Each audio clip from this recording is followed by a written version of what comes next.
पति पत्नी और तलाक। पत्नी ने ना जाने क्या किया था। पति ने उसे एक के बाद एक कई थप्पड़ जड़ दिए। हमेशा हर सिचुएशन को शांति से हैंडल करने वाली पत्नी ने भी इस बार इतनी अशांत हो उठी कि उसने अपनी चप्पल ही निकालकर पति की ओर दे फेंकी। चप्पल पति के बालों को छूते हुए निकल गई। ये किस्सा यहीं पर ख़त्म नहीं हो सकता था, मगर पति ने इसे अपनी मर्दानगी का विषय बना लिया और बात बद से बदतर होती चली। रिश्तेदारों ने भी आग में घी का काम किया। किसी ने कहा जो औरत अपने पति को चप्पल से मार सकती है वो ना ही तो वफादार हो सकती है और ना ही पतिव्रता।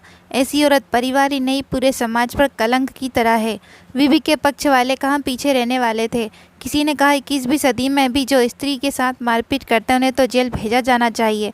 जो कोई कहता ज़रूर उसको कोई पसंद आ गई होगी, इसलिए अब पत्नी से मारपीट करने लगा। बात कोर्ट तक पहुंच गई। दोनों पक्षों ने एक दूसरे के खिलाफ केस फाइल कर दिया। पति ने चरित्रहीन होने का तो पत्नी ने दहेज और शारीरिक उत्पीड़न का आरोप लगाया। 2 वर्षों से अधिक समय के लिए केस चला था। इन 2 वर्षों के दौरान दोनों पति पत्नी अलग रह रहे थे। इन 2 वर्षों के दौरान दोनों पक्षों के समर्थकों की संख्या कम हो गई थी। पहले जहाँ दोनों पक्षों में समर्थकों का समूह होता था, अब गिने चुने लोग रह गए थे। पति और पत्नी दोनों की आर्थिक स्थिति भी इस समय के दौरान नीचे गिर चुकी थी, जिन्हें वो अपना शुभचिंतक समझ रहे थे। पैसों की बात आई तो उन्होंने भी अपना पल्ला झाड़ दिया। अगर कोई देने को राजी हुआ तो मोटे ब्याज की शर्त पर। आखिरकार वही हुआ जो सब चाहते थे, डाइवोर्स। हर कोई खुश था, दोनों पक्षों के रिश्तेदार, उनके माता पिता और दोनों के वकील। लेकिन 5 साल की सुखद शादी और एक सुंदर बेटी होने के बाद मिले इस डाइवोर्स से पत्नी मूक थी और पति शांत। शायद एक इत्तेफाक ही था। इस खुशी को मनाने के लिए दोनों पक्षों के लोग एक ही चाय की टपरी पर बैठे आमने सामने। इत्तेफाक इसलिए क्योंकि ज़्यादातर लोग जो एक दूसरे के विरोध पक्ष का सपोर्ट कर रहे थे वे एक दूसरे को अच्छे से जानते भी नहीं थे। पति पत्नी भी इन सभी से दूर एक दूसरे के सामने मेज पर बैठे। पत्नी ने पति से कहा, अब तो तुम खुश हो गए ना, तुम्हारे मन की जो हुई है मुबारक हो। तुम भी तो आज जीत गई हो मुझसे, तलाक तो तुम्हें भी मिल गया है। कॉन्ग्रेचुलेसन टू यू टू, पति ने कहा। तलाक को तुम जीत का प्रतीक समझते हो, पत्नी ने पूछा। पति चुप रहा। थोड़ी देर की शांति के बाद पति ने कहा, मुझे तुम्हें 5 लाख रुपए अभी और हर महीने 8,000 रुपये देने का आदेश है।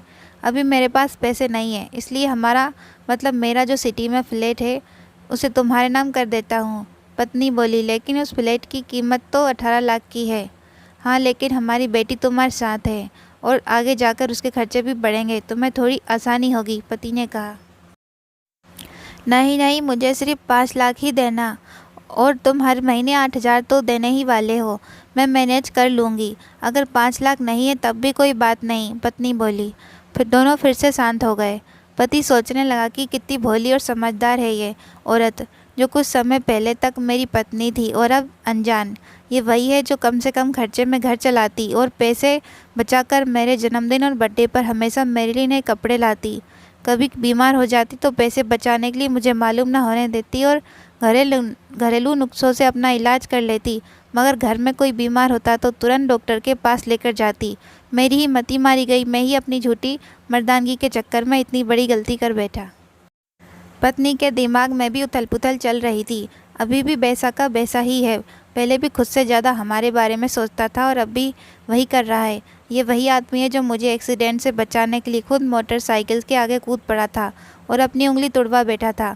पता नहीं कौन सी मनहूस घड़ी में झगड़ा कर बैठी। पति ने मौन तोड़ते हुए पूछा, अब तुम्हारे कमर का दर्द कैसा है? ज़्यादा तकलीफ तो नहीं होती? पत्नी हल्का सा मुस्कुराई और बोली, अभी भी होता है।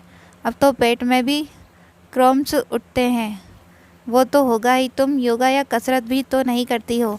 अब किसी गायनोकोलॉजिस्ट को ज़रूर दिखा देना, पति ने कहा। तुम बताओ, तुम्हारा अस्थमा कैसा है? अब भी दौरे पड़ते हैं? पत्नी ने पूछा। हाँ पड़ते हैं, पहले से ज़्यादा, क्योंकि अक्सर इन्हेलर भूल जाया करता हूँ। याद दिलाने के लिए तुम जो नहीं हो अब, पति बोला। पत्नी की आंखों में आंसू आ गए। वो बोली, तुम मेरे चरित्र पर सवाल नहीं उठाने चाहिए थे तो ये परिस्थिति आती ही नहीं। हाँ मैं जानता हूँ तुम बहुत अच्छी हो, मुझसे गलती हो गई, बहुत बड़ी गलती। मैं लोगों के बहकावे में आ गया था, पति बोला। तुमने भी तो मुझ पर दहेज का इल्ज़ाम लगाया था, वो बोला।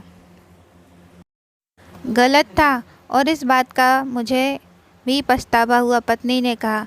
पति कुछ कहना चाह रहा था लेकिन हिचकिचा रहा था। पत्नी ने पूछा, कुछ कहना चाहते हो, बोलो। क्या सब पहले जैसा नहीं हो सकता? क्या मतलब? पत्नी बोली, मतलब कि हम फिर से पहले की तरह पति पत्नी बनकर, सच्चे दोस्त बनकर नहीं रह सकते। पति बोला, पर ये डाइवोर्स के पेपर दिखाते हुए पत्नी ने कहा, फाड़ देते हैं। पति ने अपने पास रखे डाइवोर्स के पेपर फाड़ते हुए कहा।